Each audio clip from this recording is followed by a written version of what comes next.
상당히 스펙타클한 하루가 아니었나 싶어요. 뭐 주변에 이슈들도 아주 많았고. 그렇죠. 오늘 호재와 악재 여러 개가 터진 것 같은데. 일단 기본적으로 호재는 그래도 외국인이 사서 끝났다.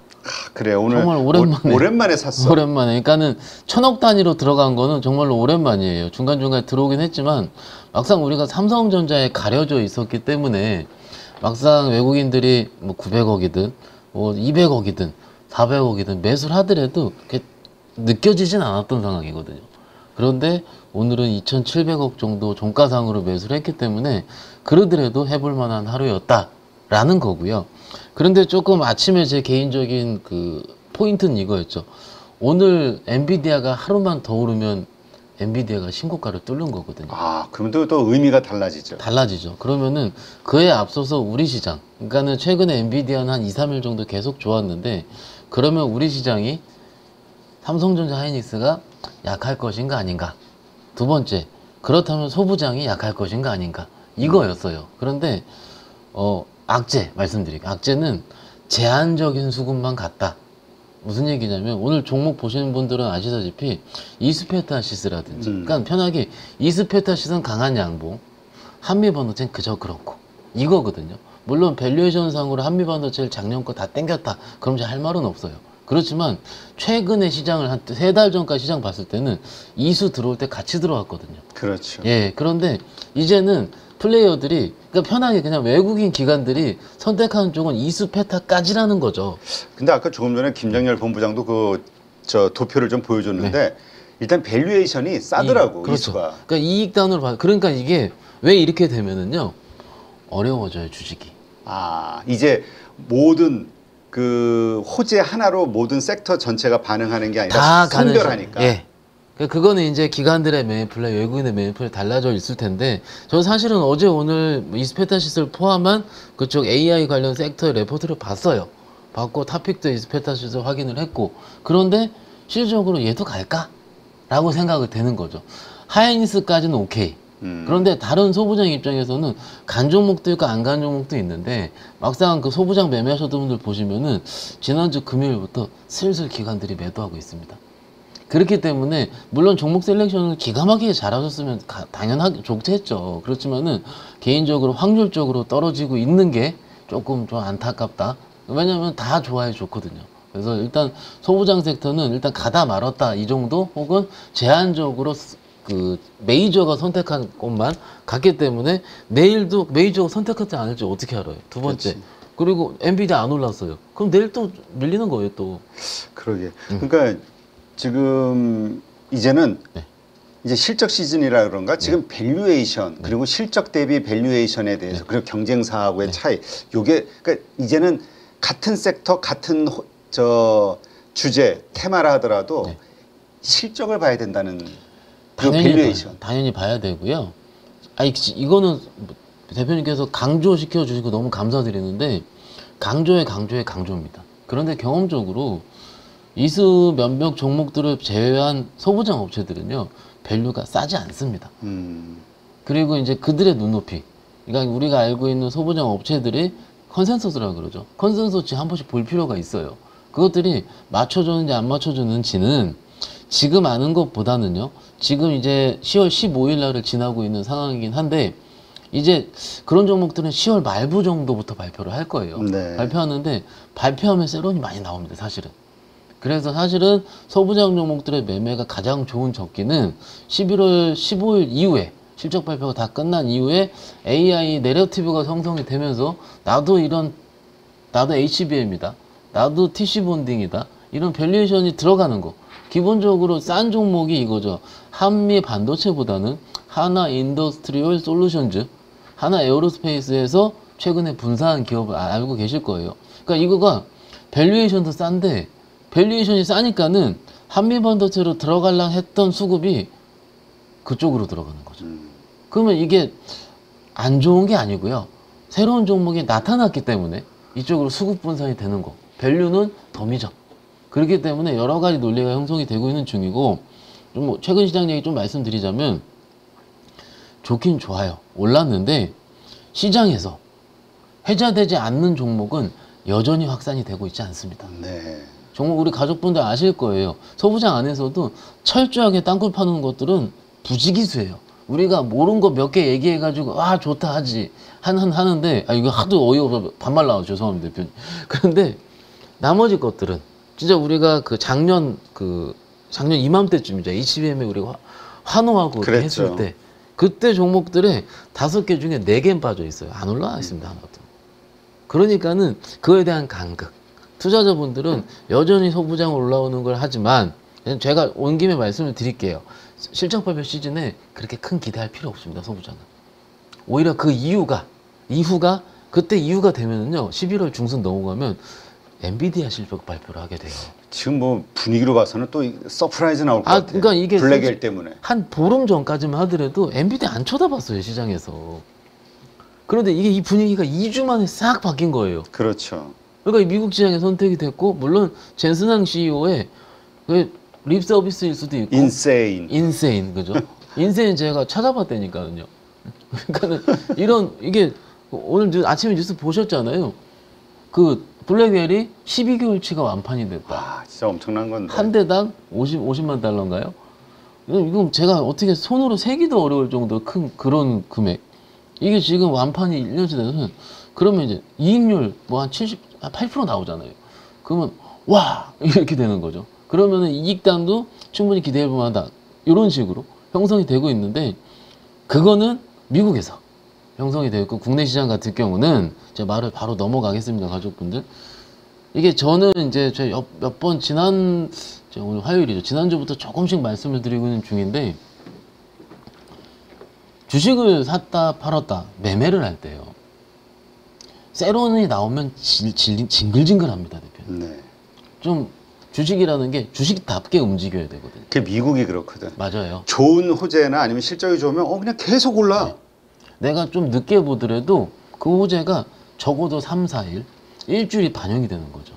근데 국내 시장 같은 경우는 아예 없었어요. 제 기준으로 한 일주일 전까지.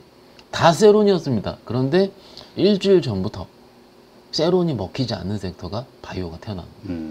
그러니까 제가 그 섹터가 그 바이오 섹터는요 추천을 드릴 수가 없습니다. 이건 각자 많이 올랐어. 맞아요.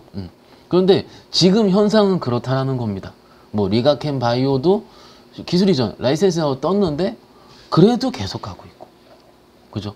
유한양행도 뜬 지는 이제 한 달 됐잖아요 거의. 근데 계속 올라가고 있고. 그럼 라이센스 아웃을 기다리고 있는 시장에서 회자가 되고 있는 뭔가 ABL 바이오라든지 몰릭스라든지 뭐든지 이렇게 시장에서 회자가 되는데 투자자들이 안 파는 거예요. 그렇죠. 그럼 이거 뭡니까? 이건 세론이 아니죠. 시장에선 투자자들이 빠지기만을 기다리고 있다라는 거죠. 제가 왜 그럴까 생각을 해봤어요. 나머지 투자자는 다 죽었기 때문에 그렇습니다. 나머지 섹터는 추가적으로 매매할 수 있는 여력이 안 되는 거예요. 물렸으니까는요. 그렇죠. 근데 바이오 투자는 계속 먹었잖아요. 알테오 지금 작년부터 얼마나 한 10배 이상 올라왔죠. 그러니까 수익이 낮기 때문에 내가 핸들링 할 수 있는 여력이 있는 거고, 거기서 뭐가 생겼습니까? 팬덤이 생긴 겁니다. 그죠? 물론 기저에는 유한양행부터 시작해서 라이센스 나오지, 즉 실체가 나오는 것들이 나온 겁니다. 근데 저는 수급적으로 봤을 때 그런 팬덤까지 생겨가지고 더 이상 매도가 안 나오는 거예요. 근데 매도가 안 나오면 이러잖아요. 지수가 오르다가 종목 오르다가 장이 안 좋아요. 나머지 섹터는 다 팔아요. 여기는 옆으로 기어요. 그러다가 반도체, 2차 전지 하다가 여기 매도가 없기 때문에 요 차례가 되는 순간 이 급등이 나오는 거. 종목들이 이런 메커니즘이 지금 작동을 하고 있는 것 같아요. 그런데 기본적으로 뭐 그냥 큰 거 하시자. 이게 너무 성의가 없을 수는 있는데 오늘 삼성 바이오로직스 4%나 올랐고, 그죠? 여러 가지 종목들이 다 땡겼어요. 어제는 살짝 눌렸는데 오늘 올라오더라고요. 두 번째, 오늘 위고비가 출시 날입니다. 네. 국내 상륙한 날이고. 그게 또 호재가 됐나? 그게 좀 모멘텀이 됐나? 저는요 세론일 줄 알았어요. 그러게. 그런데 물론 펩트론이라는 주식이 가장 그 관련주라고 회자가 됐었던 펩트론 주식이 장중에 빠지는 겁니다. 확 빠졌다고 들어 올려요. 근데 블루엠텍이라는 주식이 플러스 15%, 20%까지 올라가요. 여기는 세론이 안 먹힌다는 거죠. 네. 다른 반도체는요 이거죠. 오르면 때리려 그래요. 오르기만 하면. 그런데 나머지 섹터 그 바이오 같은 경우는 그러지 않다. 이게 일종의 시장을 보는 포인트가 되지 않을까 싶은 거고요. 오늘 10포인트 정도 올라서 끝났잖아요. 정말 다행인 겁니다, 대표님. 그런데 이렇게 한번 생각을 한번 해보시죠. 어제 시장에서 생각을 해보면 어제는 중국이 돌았어요. 오후에. 근데 오늘은 오후에 중국이 빠졌어요. 그런데 그럼에도 불구하고 시장이 버텨요. 어제 기준으로 우리가 시장 아침에 떴다가 밀렸다가 다시 올라올 때 중국이 올라오면서 같이 올라왔거든요. 근데 오늘은 중국이 밀림에도 불구하고 시장이 그렇게 밀리지는 않는 거예요. 그러면 외국인들 입장에서 봤을 때 지금 어제 오늘 제가 제일 많이 받은 질문, 대표님께서 서두에 운을 띄워주셨잖아요. 많은 일이 있었다고. 국내의 지정학적 리스크. 그러게 뭐 총격전까지 벌어진 모양이에요. 맞아요. 그리고 거기 동해안 쪽에 그 다리를 뭐 했다고 말하기도 쉽지도 않은데, 그럼에도 불구하고 외국인이 2,700억 샀고요. 어제는 900억인가 700억인가 매수했습니다. 그럼 외국인들 입장에서 봤을 때 정말로 국지적인 큰 도발이 있지 않는 이상에는 큰 리스크로 생각하는 것 같지는 않는 것 같습니다. 일단은요. 근데 나부터도 보고 어이구 이런 일이 있었어? 이렇게 넘어갔지? 그러죠. 이거 어떡하지? 이런 생각이 안 들더라고. 그러니까 우리 저기 주식 투자자들이 약간 내성이 생긴 것 같아요. 그렇죠. 제가 한 10년 전에 영업점에, 지금도 있지만 영업점에 있을 때는 장 끝나고 도발 일어나면은요 시간으로 불났습니다. 매도한다고 전화가 아주 불났어요. 근데 왜냐면 그때는 주식에 대한 뭔가 그렇게 크게 테크닉적으로 하시는 분이 많지 않았기 때문에 시간에 매도 주문 못 내시는 분들 많은 거예요. 특히 여성이 아니고 연세가 있으신 투자자분들 같은 경우에. 그러니까는 그거 주문 내느라 바빴어요. 근데 그거 어떻게 했습니까? 그때 저점 다음날 바로 갭상승.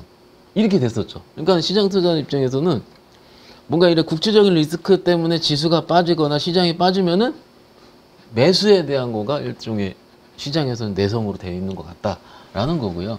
오늘 잠깐 화면 보시면은 제일 많이 산 주식이 하이닉스입니다. 하이닉스 많이 샀죠. 네, 하이닉스. 그 다음에 유한양의 에어로스페이스 골고루 샀습니다. 골고루. 그러니까는 국내 시장에서 봤을 때 어제 시장과 오늘 시장의 다른 점을 한마디로 꼽자면은 뭘까요? 금융주의 유무입니다. 오늘 금융주도 그렇게 나쁘진 않긴 했지만은 어제 신고가 썼었거든요. 근데 어제 외국인들이 좀 들어왔었어요. 그러니까 오늘은 다른 업종, 죄송합니다. 바이오라든지 혹은 방산이라든지 이런 쪽으로 좀 외국인들이 좀 다른 업종을 좀 샀다라고 보는 것도 답이 되지 않을까 싶습니다. 네. 그 외에도 좀 특징적인 섹터로 보면 조선주도 좋았어요. 그렇죠. 조선주 좋고. 근데 2차전 지수는 이건 좀 너무 심한 거 아니야 싶을 정도로 빠졌는데. 네. 뭐 LG엔솔 뭐 장 막판에 그 공시 하나 떠가지고 포드향 그 납품 매출 이게 이제 또 내일 분위기가 어떻게 될 것이냐. 이제 내일은 이제 반도체가 내리고 2차 전지가 오를 것이냐. 지금 설왕설래 말이 많습니다. 근데 좀 둘 다 됐으면 좋겠는데 제가 가끔 유동성이 부족하니까. 네, 맞아요, 대표님.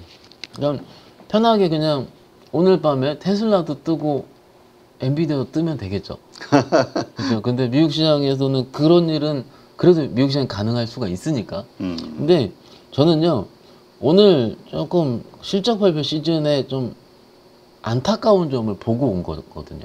안타까운 점이 뭐냐면은 굉장히 제한적인 유동성인데 뭔가 악재가 하나 뜨면은 굉장히 처절하게 패버립니다.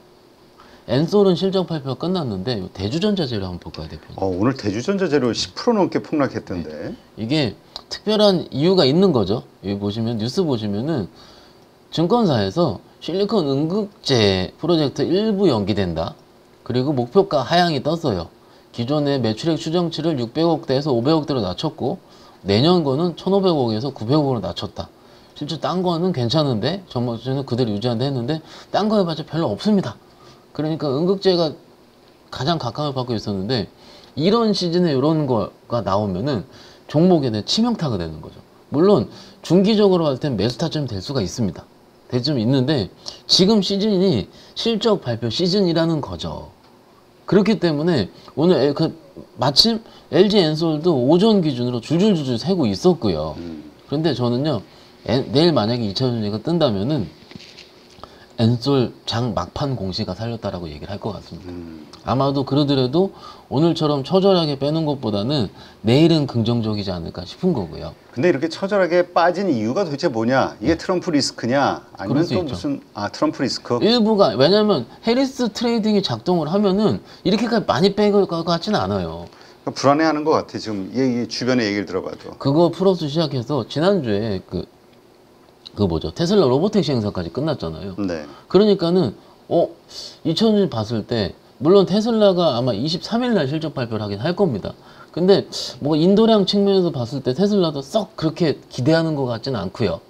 그럼 로보택시 행사가 끝나서 사실은 저는 금요일 날 우리 가족분들 기억을 해보시면 원래 그 아침 11시에 한다 그랬거든요. 우리 시장으로. 그런데 한 45분 정도, 50분 정도 딜레이를 시켰어요. 그리고 12시부터 시작을 했습니다. 그때 우리 테슬라가 시간 외로요. 5% 뜨고 있었습니다. 근데 행사가 끝나니까 마이너스 3%예요. 그때도 이미 미국 시장도 로보택시 행사에 대한 세론으로 받아들이고 있었다라는 거죠. 물론 로보택시 행사 안에 숫자라든지 구체적인 숫자 이런 게 언급 별로 없었다는 게 좀 IB들의 좀 목표가 하향이라든지 내릴 수밖에 없는 이유가 되긴 됐지만 그 매매 당시에 그 당시에는 평가가 없었거든요. 네. 그러면은 2,000원 매수자 입장에서 봤을 때 그래 일단 테슬라 넘어갔고 그런데 악재는 악재로서 받아들이자 이렇게 되는 거죠. 그런데 엔솔이 사실은 기억을 해보시면 처음에 테슬라 공급계약 공시, 그 다음에 어디죠? 벤츠 공급계약 공시, 오늘 어디죠? 포드까지 공급계약 공시가 나왔어요. 3시 27분으로 제가 기억을 하는데 그러면은 그래도 정말로 대단한 글로벌 상용차 이쪽에서 그 공급계약 공시가 나왔다는 거고 이게 그 계약 규모로 합산했을 땐 아마 애널리스트 평가 자료이긴 한데 2024년도 매출액의 약 10% 정도 해당하는 금액이라고 합니다. 꽤 큰 거거든요. 그렇죠. 예. 그러니까는 이 정도면은 그리고 이제 구체적인 공급계약 공시 얘기 드리면 26년도 10월부터 30년 12월까지가 34기가와트 정도, 27년도 1월부터 32년 12월까지가 75 정도 이렇게 되거든요. 그러니까 구체적인 부분도 좀 확인이 됐고 그래서 이렇게 지금 뭔가 좀 빠졌다가 올라오는 업종에서는 이런 식으로 구체적인 수주가 혹은 숫자들이 나와줘야 돼요. 근데 지금 그런 면에서 봤을 때는 엔솔이 일단 내일 올라봐야 알겠지만 저는 살렸다라고 생각을 합니다. 그래서 바로 끝나는 것보다는 그러더라도 2000년 쪽으로 한두 번 정도의 추가적인 매수세는 오지 않을까라고 추측을 하는 중이고요. 그런데 최근에 올랐던 것처럼 강력하진 않을 것 같아요. 왜냐하면 로보택시 행사 좀 지났으니까. 그래서 그렇죠. 중기적인 개념으로 좀 보시는 것도 2차전지 보시는 게 어떨까 싶습니다. 네, 알겠습니다. 자, 이제 내일장 체크 포인트 한번 볼까요? 일단 좀 체크 포인트로 봤을 때 일단 아까 이제 중국 시장 말씀을 드렸잖아요. 오늘 홍콩이 지금 왜 이렇게 많이 빠졌어요? 일단 차익 중국 증시도 실현이라 빠졌는데? 차익 실현이라 보는 거고요. 아, 차익 실현? 네, 중국도 2% 정도 빠졌는데 이게 사실은 거래 대금은 어느 정도 유지가 되고 있다고 해요. 그런데 이 변동성이 이미 7%, 8%씩 올랐던 시장이기 때문에 변동성이 좀 있었던 상황이고 그 안에서 추가적인 대책은 나오긴 나왔었죠. 나왔었는데 제가 보기에도 일종의 변동성이 줄어드는 구간에서 일부 차익 실현이 나왔다라고 보는 게 특별한 이유는 좀 없습니다. 그래서 그걸 보시는 게 맞을 것 같고 우리 시장의 체크 포인트는 중국 시장이 어떻게 움직이느냐라는 거 첫 번째 하나 그리고 오늘 미국장에서 엔비디아가 말씀드린 것처럼 신고가를 쓰느냐 썼으면 좋겠어요. 써야지 삼성전자, 하이닉스, 반도체요 조금 더 힘을 내줘도 됩니다. 근데 저는 중국 시장이 이렇게 빠진 거 보고 네. 그런 생각이 좀 들었는데 그런 거 뭐랄까 중국의 이 경기 부양책 네. 이거를 이제 중국에서 먹힐 거라고 생각 안 하는 분위기가 커지나? 그러니까 효과가 없을 거라고 생각하나? 경기가 그렇죠. 안 살 거라고 생각하나? 이런 그러니까 생각이 얼핏 들더라고요. 구체적으로 보면은 외국인들이 일부 매도가 있었다고 하더라고요. 그런데 외국인 입장에서 대표님 시간이 비슷하겠죠.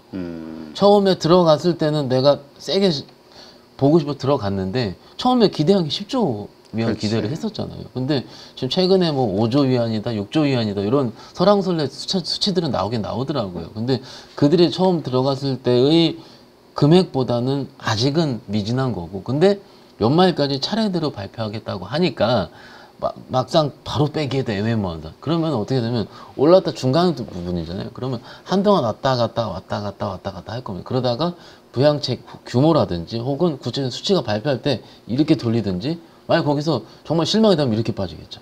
지금 그런 분기점에 있는 시장이지 않을까라고 좀 말씀을 드리는 중이고요. 그리고 이제 내일 시장은요. 또 아시다시피 외국인들이 어떻게 들어오느냐 이런 부분을 생각해야 되는데 삼성전자를 내일은 사주느냐 저는 넣지 않았다고 보거든요. 왜냐하면 매도 규모가 줄어들고 있기 때문에.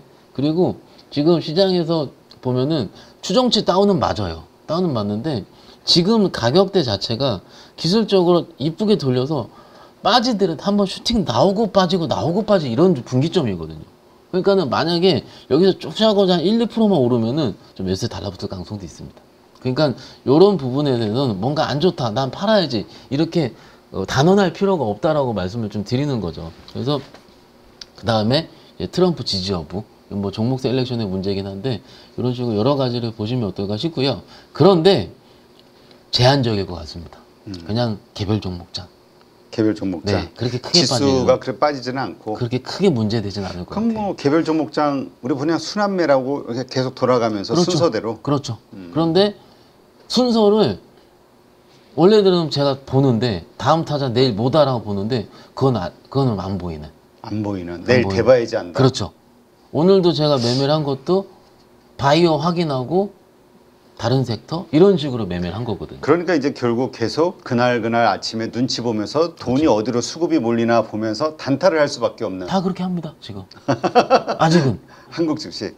야 이거 그래요. 단타도 물론 그 지금 우리 장에서는 어쩔 수 없는 건데 빨리 좀 우리가 그 안심하고 투자할 수 있는 전망이 좀 앞으로 보이는 그런 증시 상황이 되려면은 좀 빨리 수급 돌아와야죠. 수급이 돌기 위해서는 일단 뭐 여러 가지가 있겠죠. 뭐 외국인들 들어와야 되는데 그거 외국인들이 외국인 마음이고요.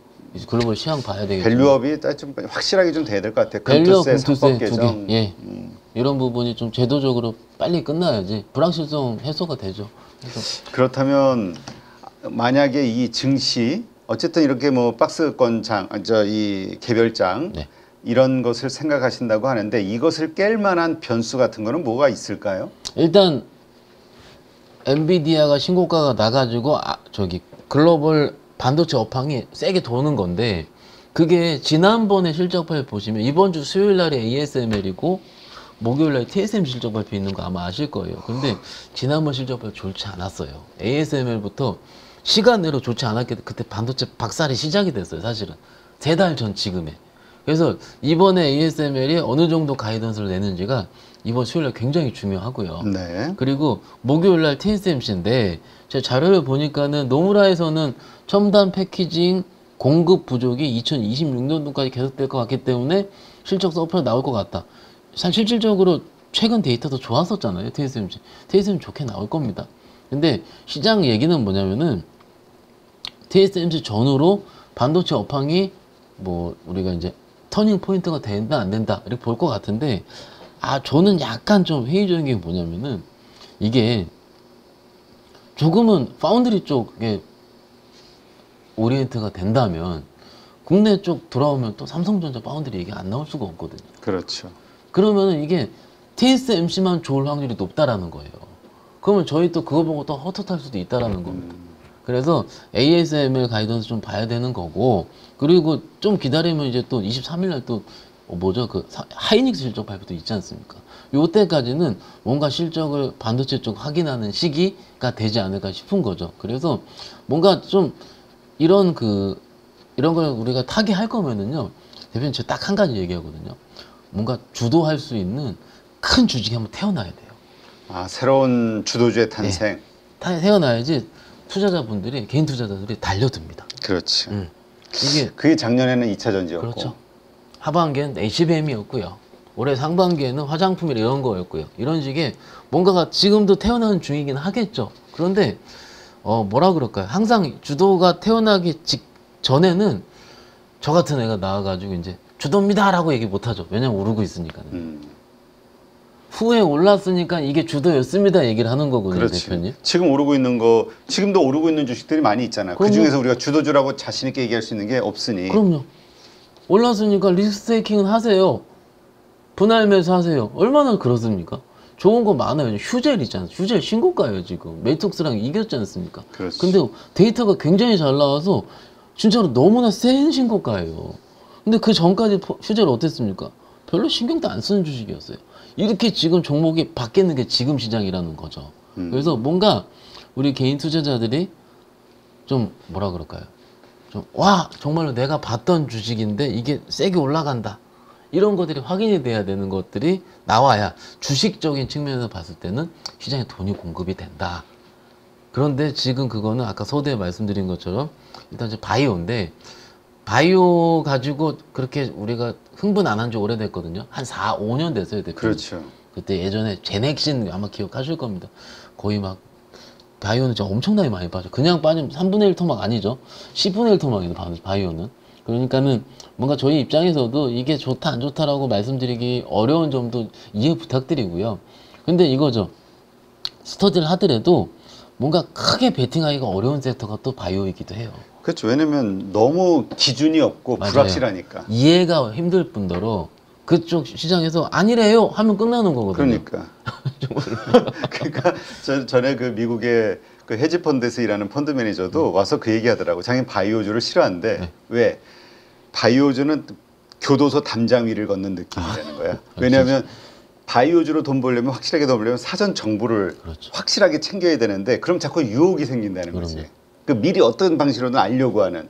그러다 보면 법에 그 이거를 사각지대를 그렇죠. 걷게 되고 나중에 깜빵 가는 경우가 그래서 있다고. 그러니까는 기술적인 부분을 의지를 해야 되는데 일단 이렇게 하시죠. 좀 살짝 밀릴 때 있지 않습니까? 네. 밀릴 때 일부를 좀 정차표 형식으로 보면서 아 이 종목이 왜냐면 내가 갖고 있는 거랑 그렇지 않은 거랑은 스터디의 그 농도 자체가 달라지거든요. 그래서 그런 쪽으로 좀 보시면 어떨까 싶습니다. 자, 그렇다면 뭐 앞으로의 증시 흐름은 계속해서 이런 개별 종목 장세가 펼쳐질 거라고 보시는 건가요? 아까 말씀드린 것처럼 요 저희 TSMC랑 ASML 실적 그리고 신규 실업 청구 건수 요런 정도 그러면 요거 안에서는 매크로가 크게 발동되는 구간이 아니거든요. 그렇다고 삼성전자 지금 싸잖아요. 훅 빠지면 다시 들어와요 또. 그러니까 지수는 좀 잡아줄 확률이 높습니다. 그리고 2등인 LG엔솔이 또 오늘 포드까지 공급계약이 나왔기 때문에 또 이것 때문에 지수도 잡아줘요. 기본적으로 장에 폭락이 나올 거면은 이런 식으로 퐁당 하면서 지수를 받치지 않습니다. 그리고 빠질 거면은요 어떻게 되냐면 이렇게 눕는 기간이 필요해요. 근데 지금 그 눕지 않잖아요. 그래서 적당히 유지는 되고 있잖아요. 그렇기 때문에 일단은 저는 그냥 제한적인 박스권에서 개별주 플레이를 편하게 하자라는 거고 그 안에서 뭐 예를 들어서 오늘 아이디어가 발동되고 오늘은 사실은 또 저기 수출입 동향 발표하는 날이죠. 그래서 나왔어요? 그 확인이 아니 그 자료가 좀 우리가 오픈이 됐는데 시장에서 확인이 되면은 그런 것들이 또 가요 또. 그렇죠. 그러니까 이런 식으로 여러 가지 우리가 자료라든지 보면은 또 확신이 되고 이런 것들이 좀 확인이 되거든요. 그렇기 때문에 좀 이런 것들을 좀 계속 스터디를 해보자라는 거고 후행적으로 말씀드려 죄송합니다. 왜냐면은 그 전에 장 전에 알 수가 없어요. 왜냐면 시장에서 회자가 된 후에 움직이기 때문에 그런 부분은 좀 여러 가지 채널을 통해서 우리 가족분들도 그러니까 지인분들이랑 많은 소통을 해야 돼요. 맞아요. 네. 그러니까 서로 정보를 주고받아야 된다. 정확하십니다. 자, 그렇다면 지금 시점에서 주목해야 되는 종목, 뭐 바이오주, 뭐 몇 가지 2차 전지도 반등은 예상하지만 세지는 않을 것 같다라고 얘기하셨고. 2차 전지는 중기적인 안목에서 내가 좀 들어가는 시기는 맞을 것 같아요. 이미 밀렸으니까. 좀 중장기 투자로 보고. 왜냐면은 제가 지난주에 전화를 받았는데 봤던 2차 전지가 다 날아갔다는 거예요.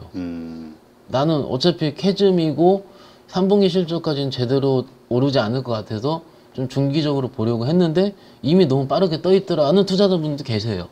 그러니까 그런 분들 입장에서 지금 분할 매수 들어갈 만한 거죠. 4분기가 더 좋아질 테니까는. 그러니까는 어쨌든 2차전지 투자의 기본은요, 미국 대선 이후를 바라봐야 됩니다. 그렇기 때문에 적어도 11월 이후에 매매 타점을 보시는 게 맞을 것 같고요. 그 최근에 좀 트레이딩 아이디어 좀 드리고 싶은데 가끔 댓글 보면 이렇게 툭툭 그 말씀드리는 아이디어 괜찮다 하시는 분들이 있어가지고 기분이 좀 좋았습니다. 그래요? 오늘도 칭찬받을 준비 하고 한번 가봅시다. 칭찬은 또 고래도 춤추게 하고요. 농담입니다. 그 장전에 아이디어들을 우리 많은 선배님들이 오전에 출연을 하시고 알려주시잖아요. 네. 그러면은 그 아이디어들이 첫 번째 레포트 아이디어일 수가 있고요. 두 번째 내일이면은 오늘 장 끝난 거와 내일 사이 장 시작 전에 나왔었던 뉴스 플로우를 가지고 시작된 아이디어일 수 있습니다. 이 두 가지가 되겠죠. 미국 장을 보고서요. 혹은 그런데 그 아이디어가 갭 상승이 떠서 시작되는 순간 바이오를 제외한 나머지는 팔더라고요. 또. 그래서 매매가 굉장히 어려워요. 그러니까 누구는 들고 있었다는 거죠. 그리고 요즘은 뭔가 오르면 빠지는 게 보여요. 일단 세론 혹은 내가 현금화 해야지가. 그러니까는 이렇게 얘기할게요. 9시 한 10분, 15분 정도, 적어도 20분까지 미리 갭 상승했던 종목을 쫓아잡으면 안 되는 것 같아요. 일단은. 네. 그리고 9시 반에서 20분 사이 요 정도에서 새로 태어나는 것들이 있거든. 그런 것들이 오후장까지 강해요. 네. 그러면 내가 오전에 사서 오후까지 내가 수익이 나야지 오버나잇을 할 수가 있거든요. 그러니까는 이런 식으로 일단 섹터를 하시더라도 너무 급등한 거, 내가 공부한 섹터가 급등 나오면 잡지 마시고. 근데 한 9시 반부터 슬슬슬 마이너스다 플러스 돈다? 그럼 오, 시장에서 보는구나. 오늘 뭐죠? 그 방산이 그랬어요, 대표님. 방산이. 예, 에어로스페이스 목표가 상향 레포트 나왔거든요. 근데 오전에는 그렇게 썩 이렇게 회자되지는 않더라고요. 근데 그 레포트 좋았는데 목표가 상향 나와. 근데 그게 발동이 되더라고요. 그게 찐으로 먹어요. 매매라면은. 이런 식으로 좀 매매 측면에서는 지금 이런 결로 유지가 되고 있다라는 거고요. 두 번째는 자동차 조용하죠, 요즘 대표님. 그렇죠. 예, 자동차가 일단 재료는 있어요. 재료는 뭐냐면은 현대차 인도법인 IPO 22일인가요? 아마 상장한다고 하더라고요. 하는데 지금 저기 기관 청약하고 있고 개인 청약가 들어갈 건데 아무 밸류에이션 아무 반응이 없어요. 자료를 보니까 제 기존에도 저기 얘기한 게 뭐냐면은 이게 원래 좋으면 미리 움직이는데 안 움직인다, 안 좋을 것 같다 기억하실 겁니다. 그렇죠. 오늘 산업 레포트 나온 거 보니까는 뭐 기대 충족보다는 약간 떨어질 것 같다. 그 이유 같은 경우가 뭐냐면은 글로벌 도매 판매가 중국도 많이 빠졌고요. 썩 우리 기대치보다 떨어지는 상황이고, 물론 현대기아 합쳐서 7조 정도 영업이익은 예상, 그것도 대단한 거죠. 대단한 거지. 근데 지금 눈높이보다 빠질 것 같다 해요. 근데 그러니까 이거죠. 그 3분기 썩 그냥 좋지 않을 것 같아서 매매 타점을 하지 말자라는 것보다는 요즘 시장 가족분들 잘 기억을 해보시면 모멘텀이 편하게 얘기할게. 지 마음대로 붙어요. 우리가 알고 있는 재료가 저번 주에 알고 있었는데 이번 주에 회자돼가지고 그게 땡기는 거가 보이거든요. 그러면 현대차 IPO 모멘텀도 조만간 한 번쯤은 시장에서 그런 뭔가 이게 좋다라든지 이런 식으로 회자될 가능성은 크다는 거죠. 지금 차트 보십시오. 이거 뭐 반영 하나도 안 한 겁니다. 그런데 기본적으로 200일선을 지키고 있고, 그죠? 이 정도 일단 하나 정도 더 밀려가지고 어느 정도 저점권 형성이 됐다라는 게 동의가 되신다면 이런 모멘텀도 있다는 거죠. 그러니까 이거를 너무나도 잊고 있는 거예요, 우리들. 근데 진짜 큰 모멘텀이고 자금 한 25조 정도 밸류 정도 하거든요. 그럼 여기 현대차 땡겨오면 자금 조달 4조, 5조 할 수 있거든요. 그래서 굉장히 큰 유동성이 풀리는 이런 식의 효과가 될 수 있는데 너무 여기는 안 움직인다. 움직일 때만 보려하는 이런 것도 있기 때문에 좀 중장기적인 측면에서도 자동차 섹터는 말씀을 드리고 있습니다. 네, 알겠습니다. 어떤 분은 저 현대차 기아, 우리가 사실 아까 조금 주도주 얘기하셨는데 네. 세계적으로 1등, 2등 하는 어떤 섹터가 나올 때 이 주도주가 막 열광한다. 거기에서. 그럼요. 그런 차원에서 현대차 기아가 2위를 했다는 거. 그럼요. 미국에서 세계적으로. 갈 수 있습니다. 여기서 뭔가 나오지 않을까에 대한 그럼요. 기대를 하시는 분들도 있긴 하더라고요. 근데 이게 우리 입장에서 지금 가족들 한번 보십시오. 이게 우리는 많은 종목이 지금 들고 있어요. 지금 들고 있는데 현대차의 일부 꾸러미 가지고 내가 이게 지금 중소장대 대형주가 뭐 2배를 수익을 난다고 치겠습니다. 이게 뭐 3달 안에 나겠습니까? 정말 한 1년에서 연 단위로 좀 기다려야지 나올 수 있는 부분이거든요.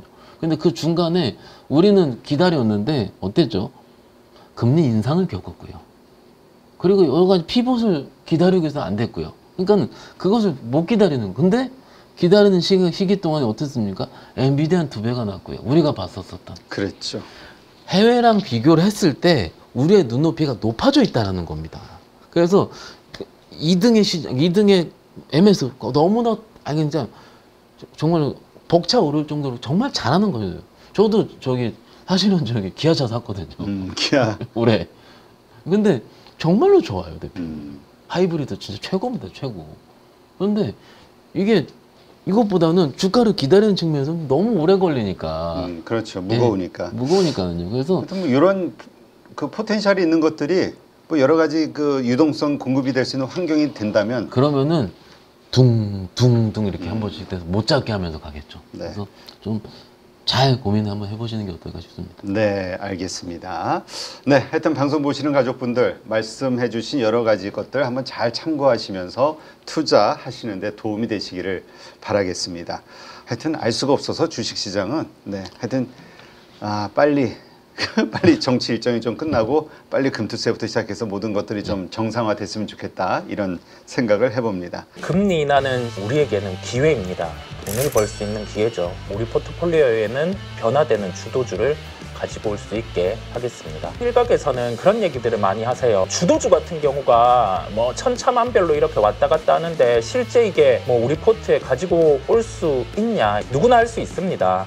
기초 VOD 강의가 먼저 진행되고요. 주 2회 라이브를 통해서 지금 변화되는 시장에서 바로 수익을 볼 수 있게 종목들을 추려서 진행을 할 예정이고요. 함께 돈을 벌기 위해서 준비했습니다. 저와 함께라면 충분히 가능하다는 말씀을 드립니다.